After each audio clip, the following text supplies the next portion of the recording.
اس سے بدتر حالت تھی اس وقت میں جب حضور پاک سرکار دو عالم جناب محمد رسول اللہ صلی اللہ علیہ وسلم تشریف لائے تھے۔ آپ اندازہ کیجئے کہ آپ کے چاروں طرف اور جہاں آپ پیدا ہوئے تھے وہاں، وقت تو نہیں ہے کہ تفصیل کریں، مگر اجمالی طریقے سے آپ کو تھوڑی دیر میں ہم سیر کرا دیتے۔ مکہ مکرمہ میں مشرکین تھے، آپ کہیے ہاں،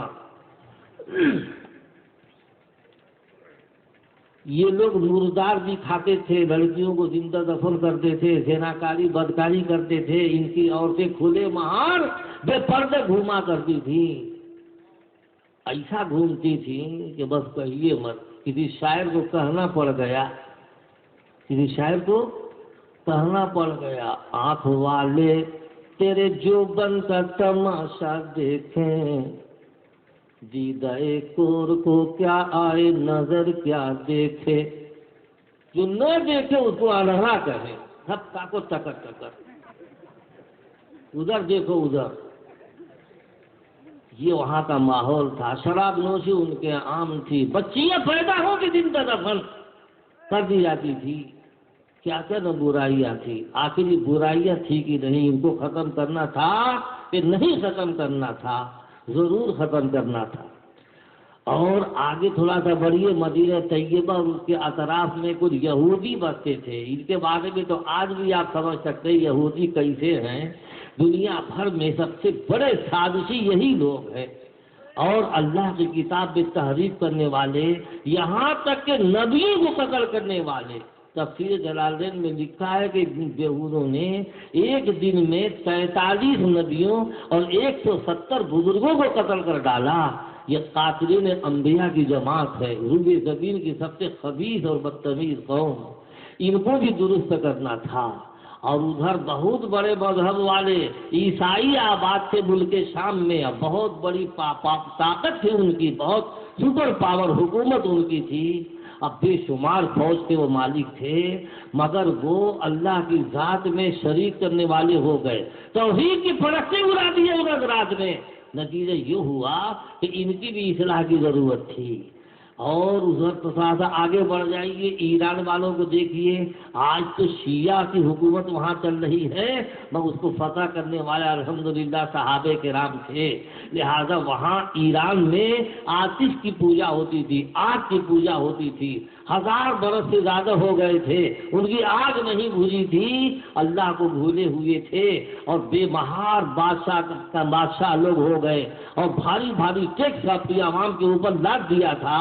بتاؤ ان کی اصلاح کی ضرورت تھی کہ نہیں تھی؟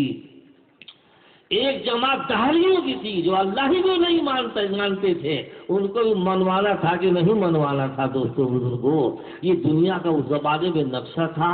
اور جو مصر آپ دیکھ رہے ہیں، جہاں کی خبریں ہمیشہ آپ پڑھتے رہتے ہیں اخبار میں، وہاں فرعونوں کی حکومت تھی، ایک الگ نوعیت کا شرک کفر وہاں پھیلا ہوا تھا۔ اب بتائیے سمت مشرق میں انڈیا کی طرف چلے آئیے گیا، اس زمانے میں بھی تو انڈیا اس زمانے میں بھی بت پرستی کا گہوارہ تھا۔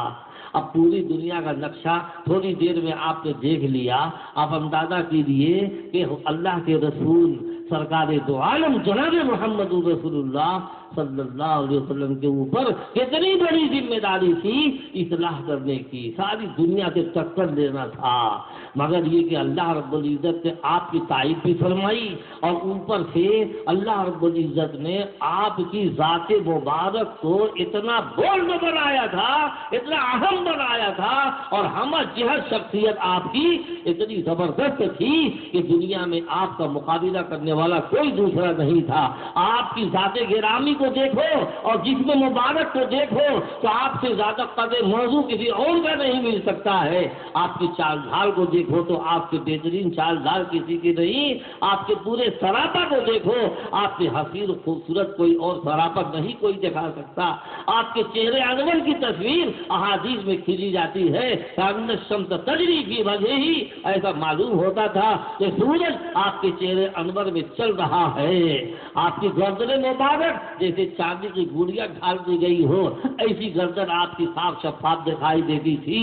لہذا خوبصورتی کا جو یہ عالم تھا کہ یوسف علیہ السلام کو دیکھ کر کے جو زنانیں مصر تھیں انہوں نے اپنی انگلیاں اپنے ہاتھ کاٹ لیے، مگر یہ کہ اللہ کے رسول پر قربان ہونے والے ان سے بہت بہت زیادہ لوگ تھے جنہوں نے اپنے بدن کے ٹکڑے ٹکڑے تک اڑوا دیے آپ کی محبت میں۔ لہذا آپ کی شخصیت کا مقابلہ دنیا میں کوئی نہیں۔ اللہ رب العزت نے ہماری رہنمائی کے لیے ایسی زبردست ہستی کو منتخب کیا جو آدمی آپ کے پیچھے چلنے کے لیے اگر جو پیچھے ہٹتا ہے اس سے بڑا بدنصیب کوئی دوسرا نہیں۔ اللہ رب العزت نے آپ کی شخصیت کی خصوصیت یہ رکھی ہے کہ آپ کی صحبت جو پا گیا ہے، ایک نظر ایمان کے ساتھ دیکھ لیا ہے، دنیا میں کتنے ہی بڑے بڑے اولیاء پیدا ہو جائیں ہرگز ان کے برابر نہیں ہو سکتا ہے، ان کے خاکے غبار کے برابر بھی نہیں ہو سکتا ہے۔ اتنا اونچا مقام دے دیا اللہ کے رسول کی صحبت جن لوگوں نے اختیار کر لی ہے، ان کی صحبت کا عالم یہ کہ اللہ رب العزت نے ان کے واقع رضی اللہ عنہم ورضوا عنہ کا پروانہ ان کو دے دیا ہے۔ اللہ کے رسول کی زبان مبارک ایسے لوگوں کے اوپر لعنت کرتی ہے کہ جو کسی صحابی رسول کو گالی دے، برا بھلا کہے، رضی اللہ عنہ نہ کہے، ایسے لوگوں پر زبان رسول لعنت کرتی ہے۔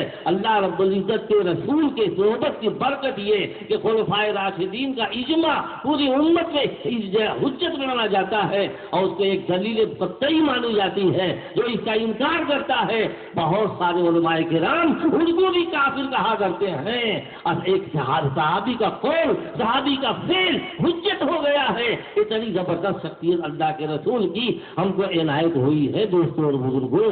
لہذا اللہ کے رسول کے اوپر قرآن کریم کی آیات زبردست طریقے سے نازل ہو رہی تھی، ایک موسلادھار بارش کی طرح۔ اللہ کے رسول ان ایک ایک آیتوں کو لے کر کے ماحول میں نکل جاتے تھے اور لوگوں کی اصلاح کیا کرتے تھے، جو خرابیاں دیکھتے تھے ان کی بڑے پیمانے پر تردید کیا کرتے تھے۔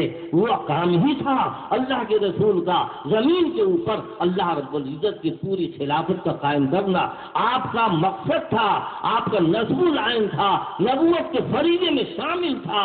اس واسطے ہمارا آپ کا فریضہ آپ کے امت ہونے کے ناطے آخر کیا نکلتا ہے اور ہم کر کیا رہے ہیں، ذرا آپ کے غریبان میں منہ ڈال کر کے دیکھیں ذرا اور غور و فکر کریں ہم کو کرنا کیا چاہیے اور ہم کر کیا رہے ہیں۔ انہی سب باتوں کے لیے اصلاح معاشرے کے جلسے دوستوں بزرگوں اور کیے جاتے ہیں۔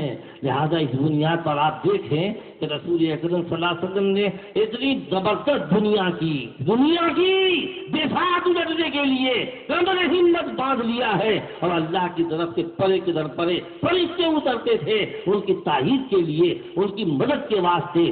جب کفار مشرکین کا لشکر بہت زیادہ ہو جائے اور صحابہ کرام کا لشکر کمزور رہے، اللہ تعالیٰ آسمان کے فرشتوں کو بھیج کر کے ان کی مدد کیا کرتا تھا۔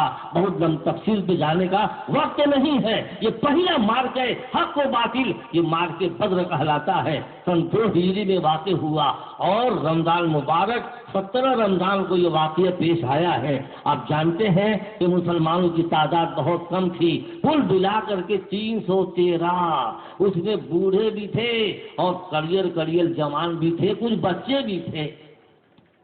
ان جوانوں کو دیکھو اور اپنی جوانی کو دیکھو، تم کن مصروفیات کے مصروف ہو، اور وہ جوان کیا کر رہے تھے، باطل کے مقابلے میں اپنے سر سے کفن باندھ کر آئے تھے۔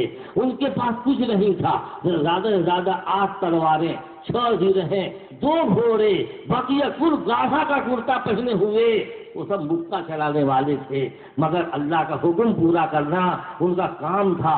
اللہ کے حکم کو پورا کرنے کے واسطے نکلے تھے، اللہ پر پورا ان کو بھروسہ تھا۔ نتیجہ یہ ہوا اللہ نے باری باری کر کے 5000 فرشتے نازل فرما دیے اور آسمانوں میں ٹریننگ دے دیا ان کو کہ جا کر کے باقاعدہ مسلمانوں کے ساتھ مل کے تم کو جہاد کرنا ہے۔ نتیجہ یہ ہوا کہ ان کو 2 سبق پڑھایا گیا۔ ایک یہ ان کی انگلیاں جا کے 5 دیں اور کاٹ کاٹ دیں اور دوسرے اس کی گردنیں اڑا دیا کریں. کوئی صحابی دشمن اسلام کے پیچھا کر رہا ہے اور اس کی گردن پر مارنا چاہتا ہے مگر وہ بھاگا جا رہا ہے, مارنے کے پہلے اس کی گردن کٹ کے الگ ہو گئی. ایسی مدد خدا کی الحمدللہ ان کے اوپر آئی تھی. اس طرح اللہ کے رسول صلی اللہ علیہ وسلم ساری دنیا کی اصلاح کے واسطے الحمدللہ کھڑے ہو گئے. ہم اس رسول کی امت ہیں. اللہ رب العزت نے آپ کو ہر اعتبار سے زبردست قائد, زبردست رہنما بنایا تھا. ایک انگریز نے کتاب لکھی ہے 100 ترجمہ اردو میں ہو چکا ہے, آپ اگر چاہیں تو بازار سے خرید کے پڑھ سکتے ہیں. اس نے 100 ایسے لوگوں کے حالات زندگی اور ان کے کارنامے جمع کیے ہیں کہ جنہوں نے دنیا پر کچھ اثر ڈالا ہے. لہذا 100 آدمی کے حالات اور ان کے کارنامے لکھ کر جب ترتیب دینے کے واسطے بیٹھا تو لگا سوچنے کہ نمبر 1 پر کس کا نام رکھیں. وہ مستشرق ہے, اس کو یورپین محقق بولتے ہیں, مگر عیسائی مذہب رکھتا ہے وہ. تو ظاہر بات ہے کہ چاہیے تھا کہ سب سے پہلے اپنے پیغمبر حضرت عیسیٰ علیہ نبینا علیہ السلام کا نام نامی رکھتا.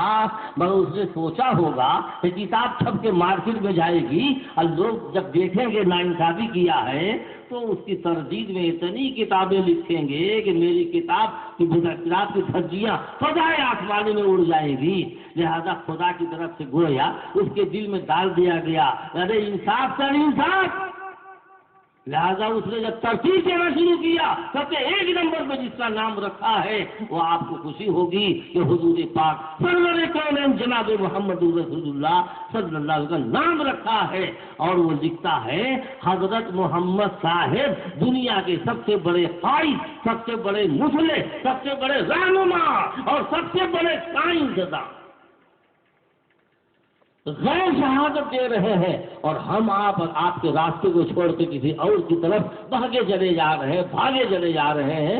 کتنے افسوس کی بات ہے. ہم دنیا کی بساط الٹنے آئے تھے, دنیا کی تمام برائیوں کو ختم کرنے آئے تھے, دنیا کی ناانصافیوں کو ختم کرنے آئے تھے, ظالموں کے ظلم سے روکنے آئے تھے, اور ہم خود ہی اسی میں مبتلا ہو گئے. اس سے زیادہ افسوس کی بات کیا ہو سکتی ہے؟ دوستوں اور بزرگوں, اسے آپ اندازہ کیجئے. ہمارے پاس اللہ رب العزت نے حضور جیسی شخصیت عنایت فرمائی اور آپ کے اوپر اپنا کلام نازل فرمایا. یہ کلام اللہ ہے, اور جانتے ہیں کلام الملوک, ملوک الکلام, بادشاہوں کے کلام تو کلاموں کے بادشاہ ہوا کرتے ہیں. اس بنیاد پر آپ کے پاس جو کتاب الہی ہے اس سے اونچی کتاب کسی اور کے پاس نہیں ہے. یہ یہود, یہ نصارہ, ان کے پاس بھی کتاب آئی تھی, بھائی ان کے ظالم ہاتھوں نے ان میں تعریف کر ڈالا ہے. لہذا دنیا میں کوئی دعویٰ کر سکتا ہے, اگر سینہ ٹھوک کے کر سکتا ہے تو ایک مسلمان قوم ہے جو یہ بڑے دعوے کے ساتھ کر سکتی ہے کہ قرآن جیسا اترا تھا حرف آج وہی صحیح ہمارے سامنے موجود ہے. ایک حرف کی تبدیلی کوئی مائی کلا نہیں کر سکا. بڑے سے بڑے کٹر دشمنوں نے بہت محنت کی, بڑے نسخے جمع کیے, مگر آخرکار کوئی ثابت نہیں کر سکا کہ کلام پاک میں کہیں سے کوئی تبدیلی ہوئی ہے. یہ انمول موتی آپ کے پاس ہے, اللہ تعالیٰ کا خط ہے اپنے بندوں کے نام. آپ اس کو پڑھو, لے کے ضائع مت کرو, کہیں پر کیسیوں میں رکھ مت دو, الماریوں میں بند مت کرو, اس کو ضائع مت کرو. ارے نکال کے پڑھو. خدائے پاک کی قسم, ایک ایمان والے کا ایمان اس کی سینے میں اگر موجود ہے تو ایک ایک آیت پڑھتا جائے گا, اس کی آنکھوں سے آنسو روا ہوتے چلے جائیں گے. آپ کے دل میں ایسی کیفیت پیدا ہوگی آپ برداشت نہیں کر سکتے. اور دیکھو ایک ہی واقعہ بیان کرتا ہوں مختصر. وفد آیا تھا حبش سے 40 آدمیوں کا, اللہ کے رسول کی خدمت میں رہا. اللہ کے رسول صلی اللہ علیہ وسلم نے ان کو سورہ یاسین سنایا, اور ان کا واقعہ 7واں پارہ شروع ہوتا ہے. اور اتنا ہی پڑھ لیجئے کہ جب سورہ یاسین سنایا ان کو تو ان کا حال یہ تھا کہ ان کی آنکھوں سے آنسوؤں کا سیلاب امڑ پڑا.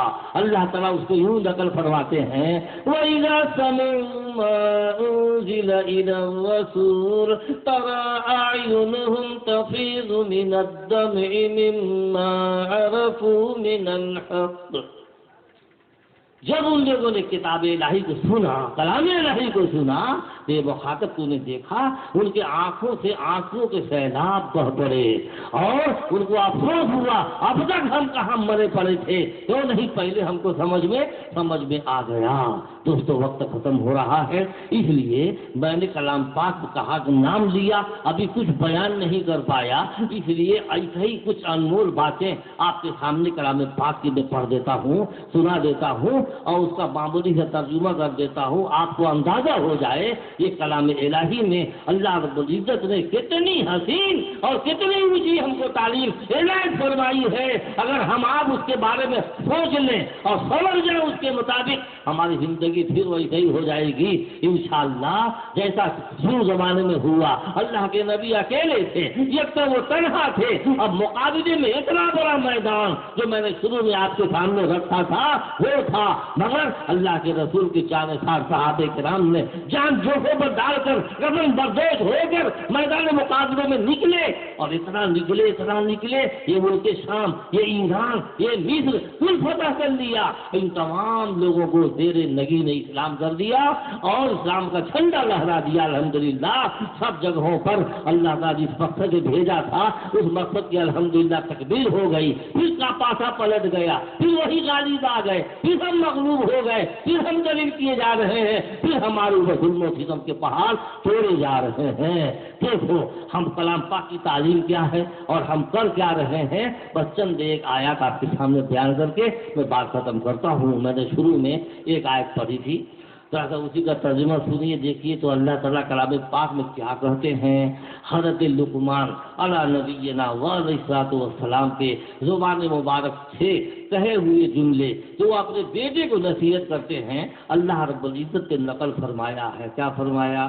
یا بنی اقم الصلاۃ، اے بیٹے نماز قائم کر۔ پہلا حکم کلام پاک کا بہت تفصیل رکھتا ہے، مگر اپنے میں غور کریں کتنے نماز کے پابند ہیں، کتنے چھوڑتے ہیں۔ ہم لوگ جلسے کا اعلان کرواتے ہیں نا، تو اعلان کرنے والا نماز کا ٹائم گزار دیتا ہے اور نماز ہی نہیں پڑھتا ہے، اور دوسروں کو کہتا ہے کہ سب جلسہ ہے، معاشرت کا جلسہ ہے۔ پہلے تو اسی کی اصلاح ہونی چاہیے۔ اب صاحب یا بنی اقم الصلاۃ وامر بالمعروف ونہی عن المنکر، اے بیٹے نماز قائم کر، اچھائیوں کا حکم کر، برائیوں سے روک، اور اس راستے میں جو تمہارے اوپر مصیبتیں آ رہی ہیں اس کے اوپر صبر کر، اللہ کے لیے صبر کر۔ اللہ تعالیٰ فرماتے ہیں ان ذالک